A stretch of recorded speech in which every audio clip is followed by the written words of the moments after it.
नमस्कार, मैं हूं कैस मिश्रा और आप देख रहे हैं धारदार न्यूज़। गुजरात का जूनागढ़ एक बार फिर से जलने लगा है। ये तब हो रहा है जब जुम्मे की नमाज के दौरान बड़ी संख्या में लोग दरगाह पहुंचे और उन्होंने पुलिस स्टेशन को आग लगा दी। दरअसल आज के 5 दिन पहले नोटिस दी गई थी कि इस दरगाह को यानी जो अवैध निर्माण है इसे हटा लिया जाए। बताया जा रहा है कि जूनागढ़ जो दरगाह है वो अवैध निर्माण है और सड़क के किनारे बना हुआ है, जो कि कहीं से भी ठीक नहीं है। आलम यह है कि 5 दिन नोटिस देने के बाद भी दरगाह का प्रशासन उसकी नींद नहीं जगी, वो कुंभकर्णी नींद में सोया रहा। लेकिन जब उसे तोड़ने के लिए नोटिस चस्पा किया गया तो उसके बाद ये जिहादी जल गए और इन्होंने सड़कों पे उत्पात मचाना शुरू कर दिया। इन्होंने थाने में आग लगा दी, बाहर खड़ी गाड़ियों को जला दिया। कम से कम 400 से 500 की संख्या में जिहादी अचानक तब पहुंचते हैं जिस दिन शुक्रवार की नमाज होती है।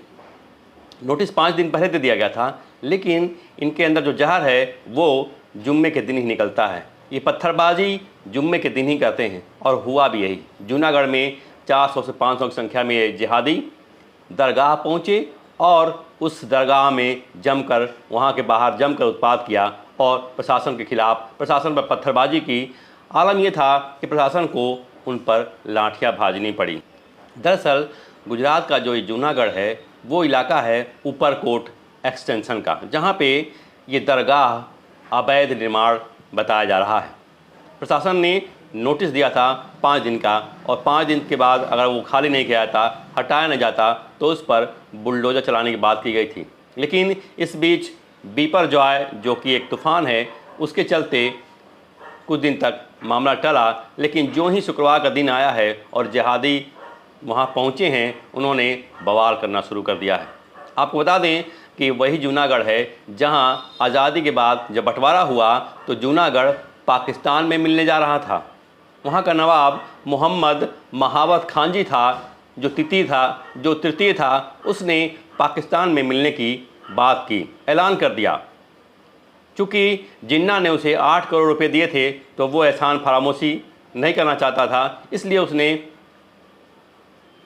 जूनागढ़ को पाकिस्तान में मिलने का ऐलान किया, जिसके बाद पूरे भारत में खलबली मच गई। चूँकि जूनागढ़ एक मुस्लिम बाहुल इलाका था और गुजरात में स्थित था, चूँकि पाकिस्तान सीमा सटे नहीं था, इसलिए उसका वहाँ जाना मुश्किल था। हालांकि बाद में जनमत हुआ और वहाँ के लोगों ने भारत में रहना स्वीकार किया। लेकिन जिहादी उस समय भी थे और जिहादी आज भी हैं, जिसका परिणाम आपके सामने है। सड़क पर उतर करके जिहादियों ने कैसे पाकिस्तानी सोच को प्रदर्शित किया है, आप तस्वीरों में देख सकते हैं, खबरों में देख सकते हैं किस तरह से वहाँ नंगा नाच किया गया है। थाने के बाहर गाड़ियाँ जला दी गई हैं, पुलिस पर पत्थरबाजी की गई है।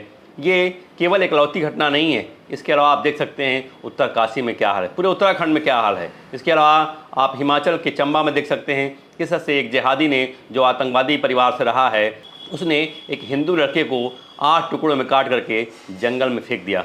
वो दलित मनोहर उस जिहादी की बेटी से प्यार करता था और जो ही उसे मालूम हुआ उसने बाकायदा दलित मनोहर को अपने घर बुलाया और उसके 8 टुकड़े करके जंगल में फेंकवा दिया। वहाँ चंबा में इस मामले को लेकर के दलित और पूरे समाज के लोग सड़कों पर आ गए हैं, आक्रोशित हैं और इसमें जो वहाँ के पूर्व सीएम हैं वो एनआईए जांच की मांग कर रहे हैं। हालांकि कांग्रेस सरकार है और आप जानते हैं कि कांग्रेस तुष्टिकरण में पूरा विश्वास करती है और जहाँ तक उम्मीद है कांग्रेस इसे बहुत अच्छी तरह से टैकल नहीं करेगी और मुस्लिमों के पक्ष में खड़ा होकर के जाँच को प्रभावित कर सकती है। तो इस तरह से ये दंगाई पूरे देश में अपना नंगा नाच कर रहे हैं और जनता देख रही है, सरकार देख रही है। इनको रोकने के लिए कोई उपाय नहीं किया जा रहा है। आप मेरे वीडियो को लाइक और सब्सक्राइब करें।